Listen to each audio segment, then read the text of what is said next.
Hi there guys, this is the second part of the strategy video for the PGI exam. I'll be discussing the last 4 points that were not discussed in the first video.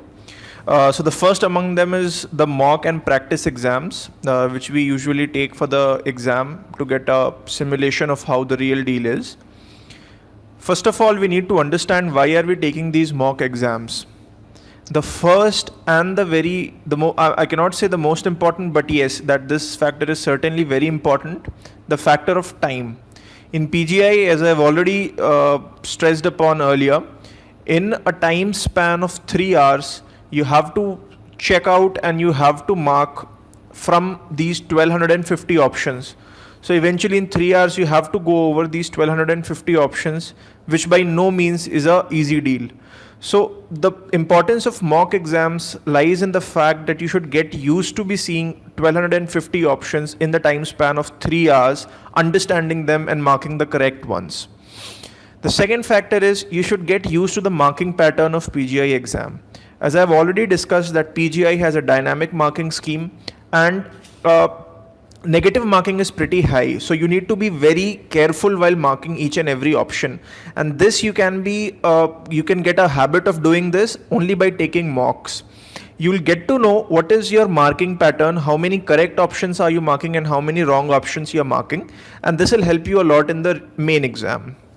And finally, this gives you a simulation of what to expect during the real exam by taking into account factors of time and your pattern of marking. How do you mark? You tend to take a lot of risks or you take less risks, you mark carefully. This will help you simulate what of your performance in the real exam. Now the next thing is when and how to take these mocks.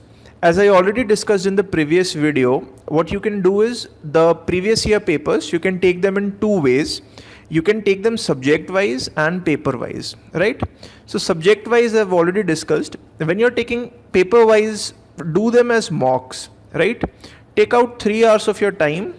This I told in the earlier video as well. Ideally between 10 a.m. to 1 p.m. Take out a time span of 3 hours where you'll be free, you'll not be disturbed by anyone. Sit in a secluded place and take out one previous paper and a mock OMR sheet or something and attempt that paper as you would do in the real exam, right? Do not take this mock as a mock. I mean, attempt it as you would in the real exam so that you take the risks which you would in the real exam. What people usually tend to do in mock exams is they'll take a lot of risks because they know they'll not be getting ranks, they'll not be getting a seat, so they'll take a lot of risks. They'll mark a lot of options which they would ideally not in the main exam. Do not do that. Be consistent with your marking pattern because ultimately these mocks should be a simulation of the live exam. So mark all those options which you would had the exam been real and had you been getting a seat out of it. So make sure that you take these exams in as real atmosphere as possible and mark as you would in the real exam.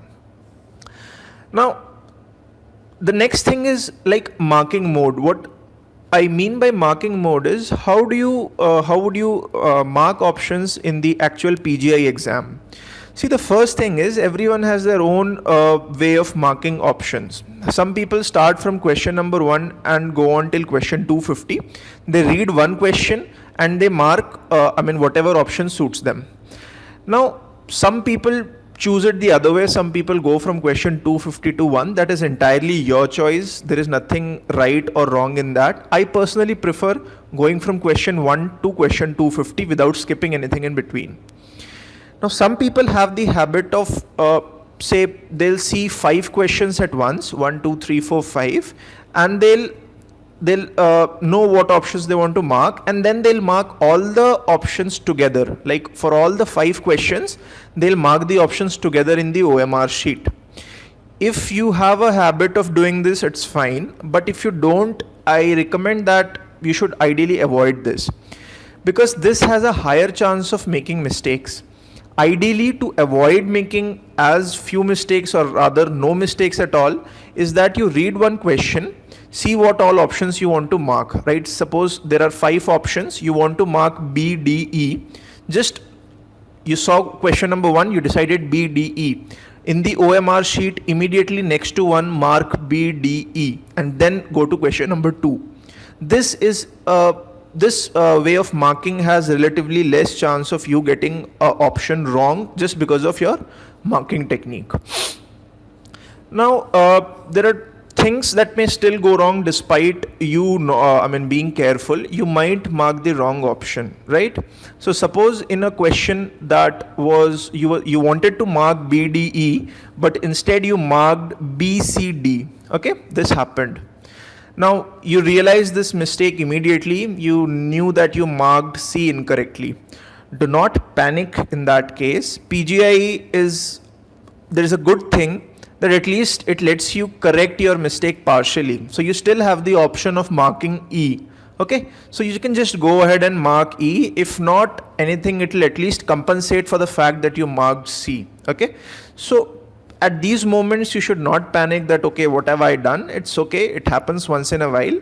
If you've marked the wrong option, you can go ahead and mark the correct option as well, right? So do not miss that. Usually what we do is after we see that we've marked the wrong option, we immediately move on to the next question and we're still thinking about question number 1. Do not do that. Rectify your mistake to a certain extent by marking the right option there and then, right? Then there is next thing called frame shift. This is a very common thing to happen to people who are taking the exam for the first time and have had less practice of a similar exam pattern. I'll just tell you what it is. Suppose in question number 1, you wanted to mark BDE. Okay, so in the OMR, you marked BDE for 1, right? You went to question number 2. Question 2 appeared out of the world. You could not understand any word of it. You've never heard the options before. You said, okay, fine, I'm not attempting this one. You're going to question 3. Question 3 is damn easy. You know all the options are correct. Okay. So in the excitement of knowing all the options correct, what you did was you forgot that you skipped question 2 and you marked everything here. Okay, you did that, and now because you're enthusiastic of knowing all the options correctly, you did not see this mistake and immediately you went to question 4. Question 4 was also pretty easy. You decided to mark ABD and you marked ABD. Okay, and this continued till question number 10 when you realized that okay, I'm attempting question number 10 but I'm actually marking for question 9. Now remember what blunder you've done. You have totally messed up this entire zone, right? This entire zone is messed up now just because of one silly mistake that you forgot to leave out question number 2 blank. This is called as frame shift and it can be very, very costly to you. It can, it can cost your seat in the PGI exam. So be very careful for this, and this is why I'm mentioning frame shift in the mock exams. You should, you can afford to do frame shifts in your mock exam, but you should learn from them. Frame shift is something that should never happen in your final exam. How to avoid frame shift is the method I just told you. Any question you're finding, if you're seeing question number 1, you're attempting question number 1, always recheck. It hardly takes a second. It hardly takes half a second to just check that you're marking on 1. Okay, so question number 1, BDE. Okay, so just check on the OMR 1 BDE. Okay, you're marking question number 3. Okay, question number 3. Just for a glimpse of a second, just make sure that you're marking the same question and the same OMR on the same answer on the OMR sheet. Okay, so this will help you a lot in the long run and will help you avoid any frame shifts that happen as a result of this. The next thing and the thing that I'm constantly stressing upon is time management. I've already told it before. Be very particular about the time. If you're starting at 10, set up an alarm clock that will go off at 1, right? And exactly at 1. As soon as the alarm clock goes off, you keep your pen and paper separately. Do not mark after that. Do not think ki nahi theek hai, abhi I can mark, but later on in the main exam I'll not do. Do not do that. This is a simulation and should be as real as possible. If you're starting at 10, your exam ends at 1 and you should not mark even a single option after that. This will help you be careful and you'll be more clear, you'll be more particular about this thing and you'll mark your options accordingly. So be very careful about time management and stick to this rule.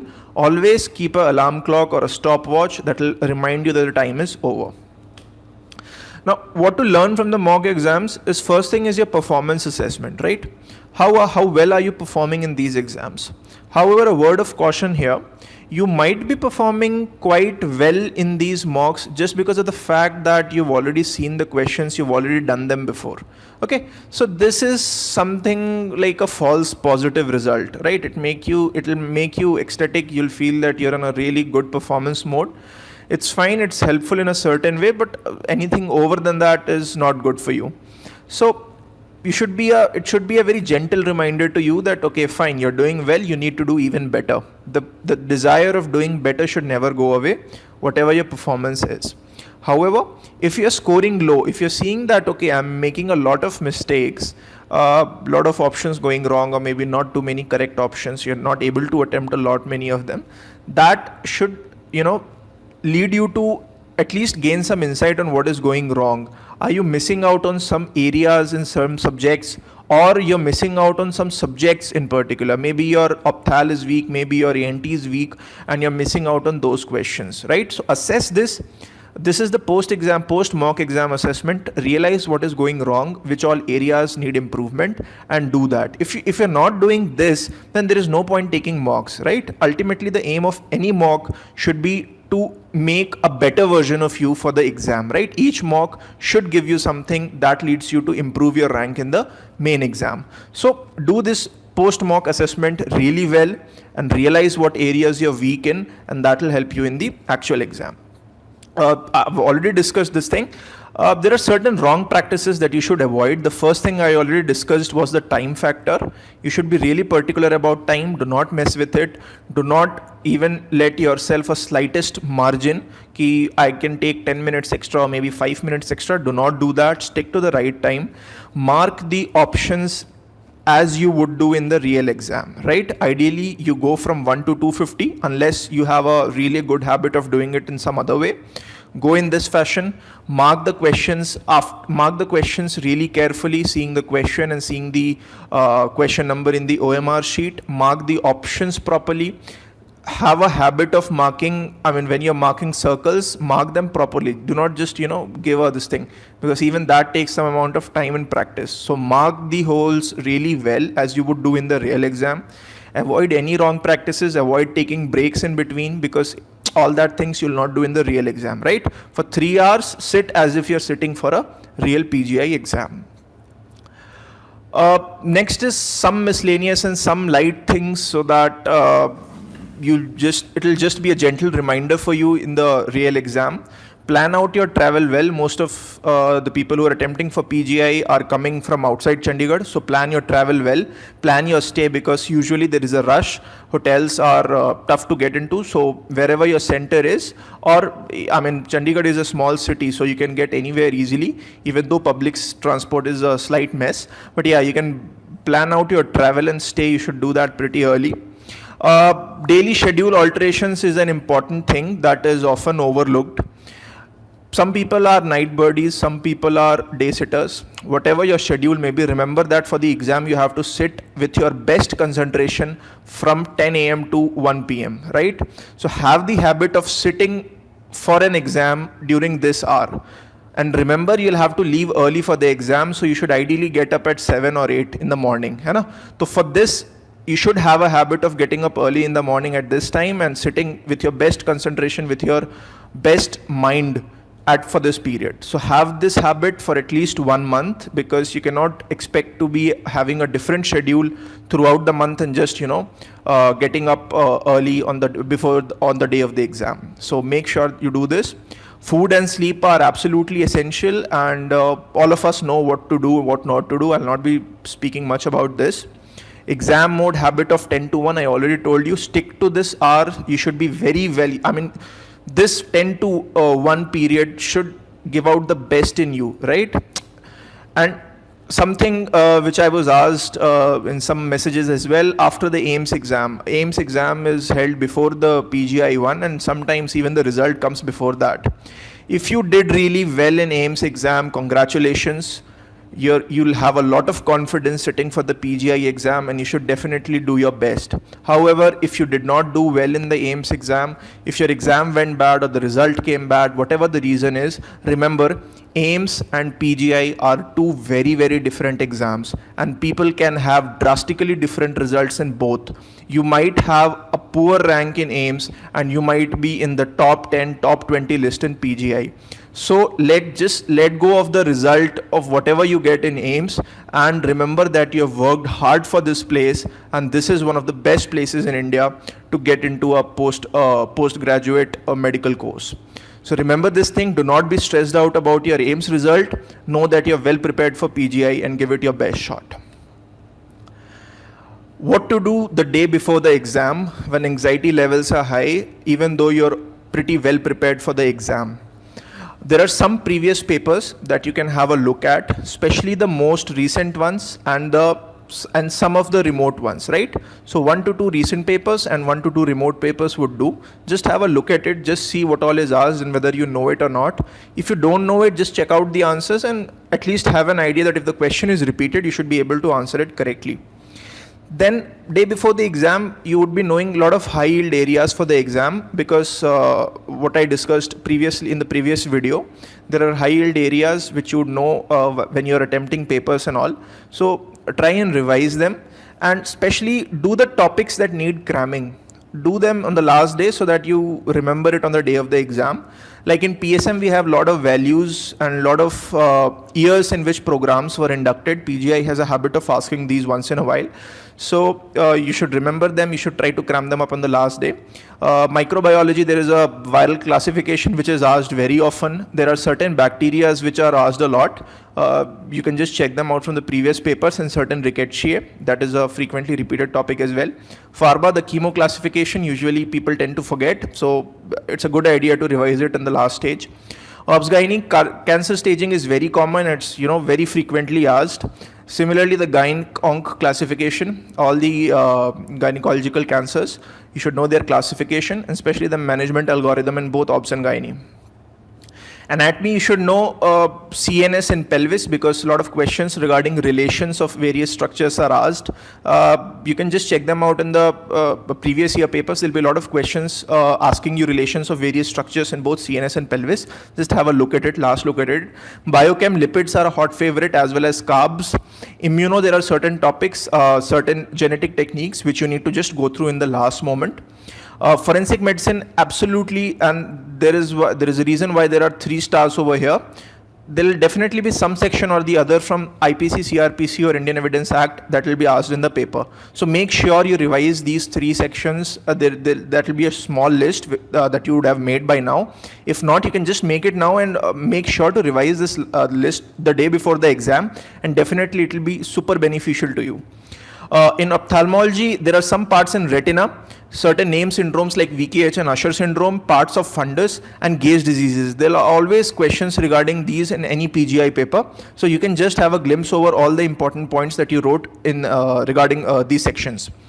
In pathology, there are the stains that you need to remember, some special tumor markers that are very common, and you should all know that by now, and it will be a good thing if you revise it the day before the exam. Some hematological CD markers, good versus bad prognostic factors. This is a very often repeated question.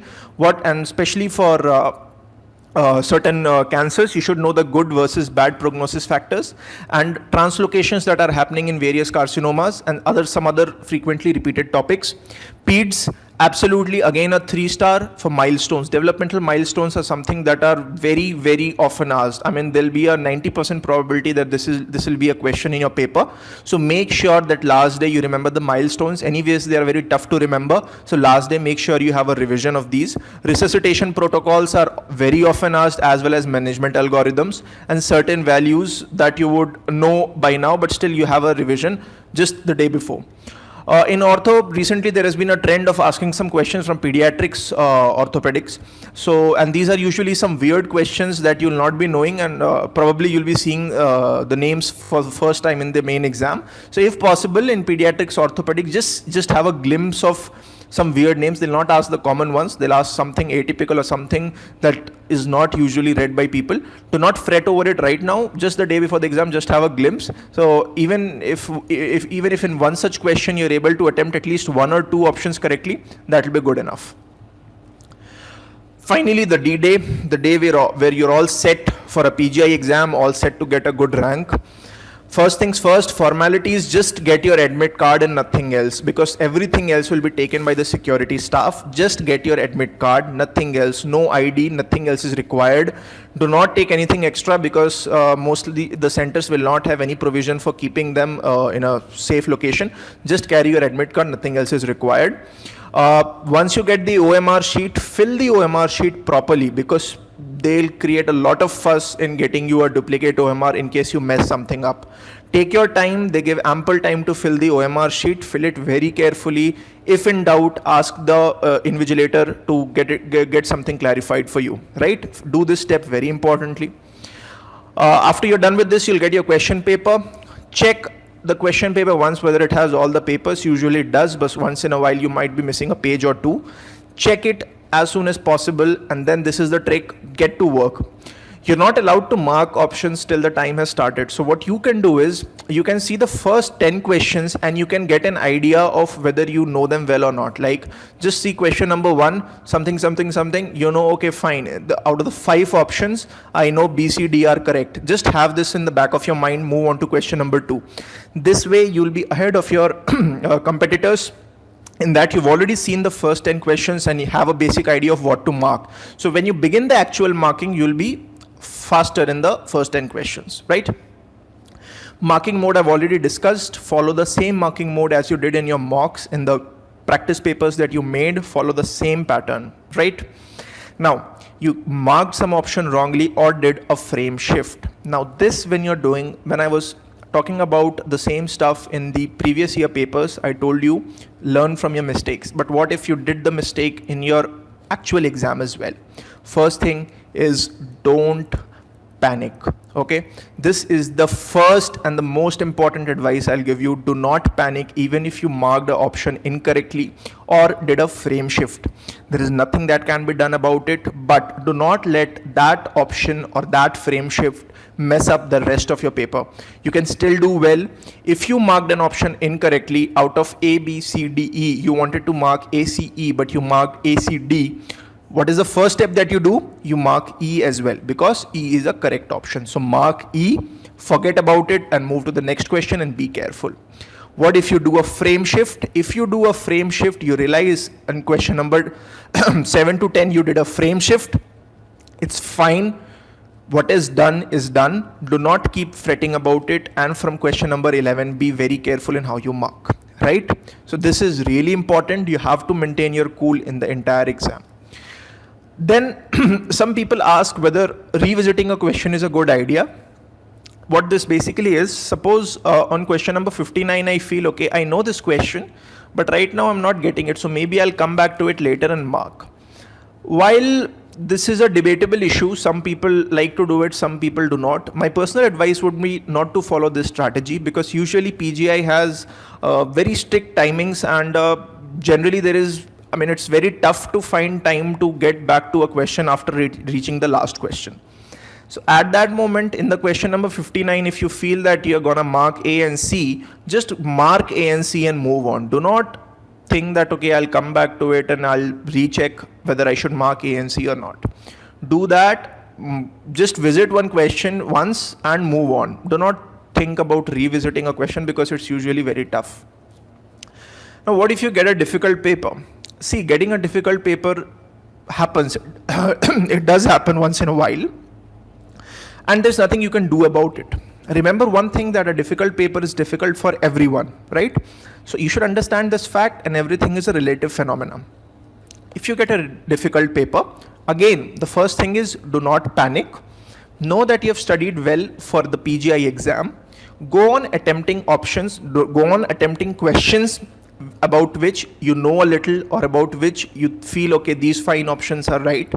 Do not worry that, okay, my score is going to come down, or I'll be attempting less number of questions. Do not think all this. Just keep attempting whatever you know, right? Everything else will be sorted later on.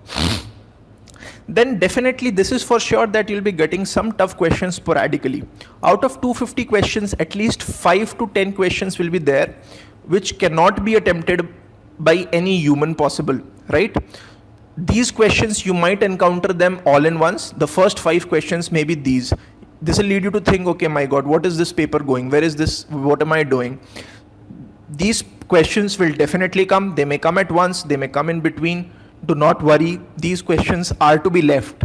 Unless you've read that, like just like I said, some pediatric ortho, some weird question will be asked. If you read it very well, do go and attempt these. If you have not read it, best to leave it aside. All right. Then I talked about this thing in while practicing mocks as well.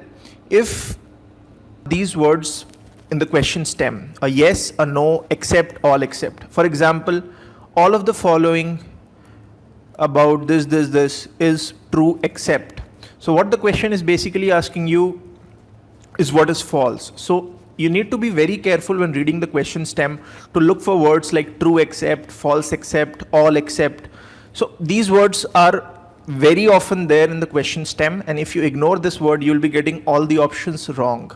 So make sure while you're practicing your mocks as well, make sure you recognize these words and you understand what they mean, right? This is something to be practiced in your mock sessions.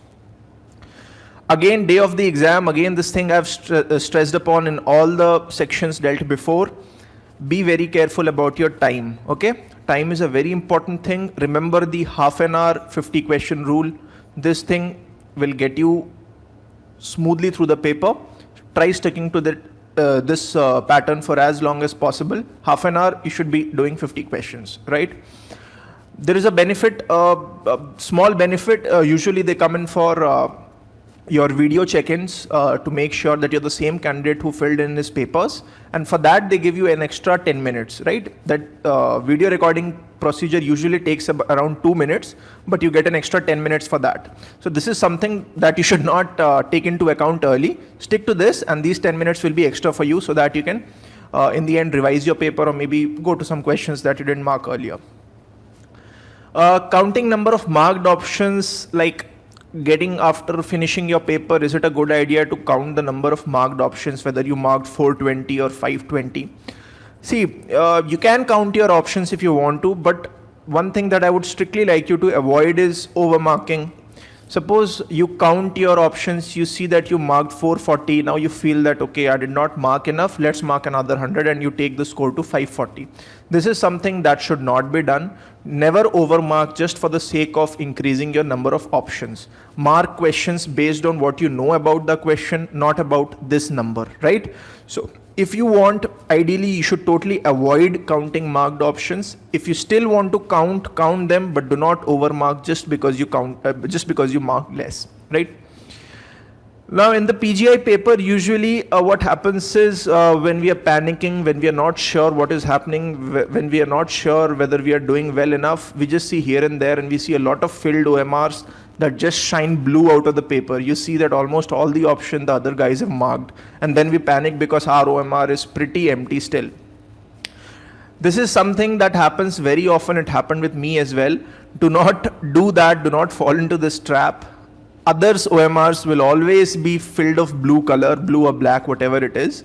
The grass is always greener on the other side, but this is something which you should never worry about. Always be confident of whatever you have marked, because you know you've studied for how well you've studied throughout the year, how well you've studied 1 month before the exam, and know that you should be very confident of what you have marked. So do not panic by what others have marked or how much others have marked. That's a separate factor altogether. If you just have confidence in yourself, you'll sail through. After you've finished the paper, just chill, okay? Forget everything. Know that you've performed to the best of your abilities. You've done as well as you could.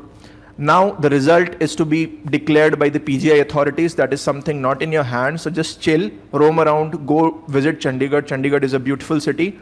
Roam around in sector 17, enjoy yourself, relax, okay? You've done a big deal. You've worked so hard. Now you do deserve a good rest. So relax, enjoy, and everything would be awesome. So this is the last video of the strategy section. I hope I've done something of value for you guys, and you'll at least gain something out of it. And if anything else is required, do let me know. I'll try to figure out another video for all those queries. So all the best. I hope to see all you guys here in PGI, and the very best of luck for all of you. Thank you.